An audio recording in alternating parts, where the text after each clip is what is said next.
लेकर भी बहुत सारे झूठ सामने आ रहे हैं और उनके अब के चुनावी हलफनामे में उन्होंने झूठ बोला है।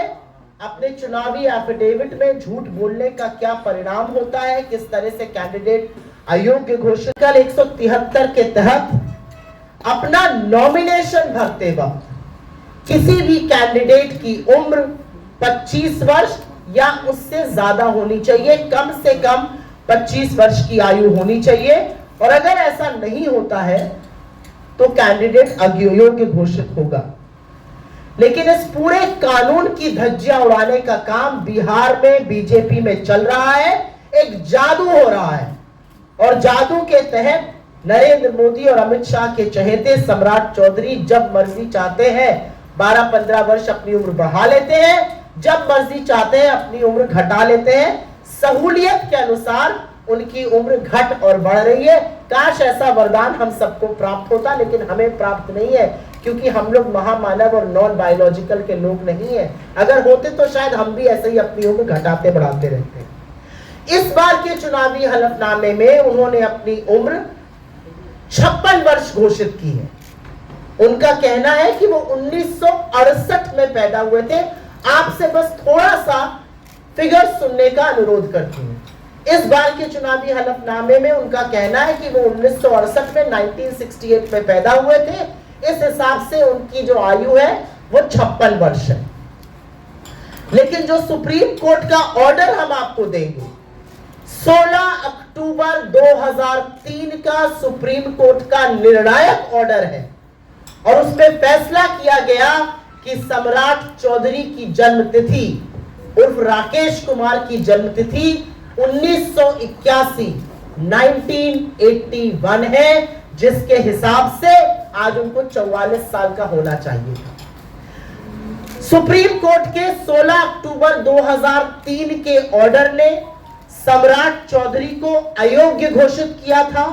उनके 2000 के परबत्ता से निर्वाचन को रद्द किया गया था, और इसी सब के चलते उनको मंत्री पद से भी इस्तीफा देना पड़ा था।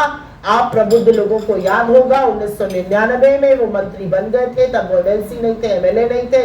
2000 में उन्होंने चुनाव लड़ा परबत्ता से, अपनी उम्र 25 साल से ज्यादा दिखाई।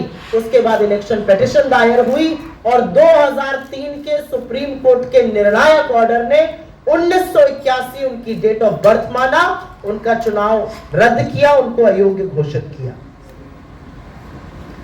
उच्चतम न्यायालय ने यह फैसला किस आधार पर सुनाया था? बिहार सेकेंडरी एजुकेशन बोर्ड ने एक सर्टिफिकेट इशू किया था। उसमें 1996 में सम्राट चौधरी और राकेश कुमार प्राइवेट कैंडिडेट थे कृतानंद विद्यालय से। उनका रोल नंबर 19 था। यह अलग बात है कि वो एग्जाम में फेल हो गए थे। बिहार सेकेंडरी एजुकेशन बोर्ड ने 1996 में जो सर्टिफिकेट इशू किया था, उसके आधार पर सुप्रीम कोर्ट ने यह फैसला सुनाया। और गौरतलब बात यह है कि उनको अयोग्य घोषित करने में, उनकी जन्म तिथि को 1981 डिक्लेयर करने में बिहार के बीजेपी के दिवंगत सुशील मोदी जी की बड़ी भूमिका थी। उन्होंने इस मामले को कोर्ट तक ले गए थे और उनकी बड़ी भूमिका थी, और उसके बाद ही सम्राट चौधरी जी का इस्तीफा भी हुआ था। तो आज 44 साल के होने चाहिए थे, लेकिन जादू चल गया, वो 56 के हो गए। 56 इंच की छाती के महामानव और 56 का उनका सपा से लादा।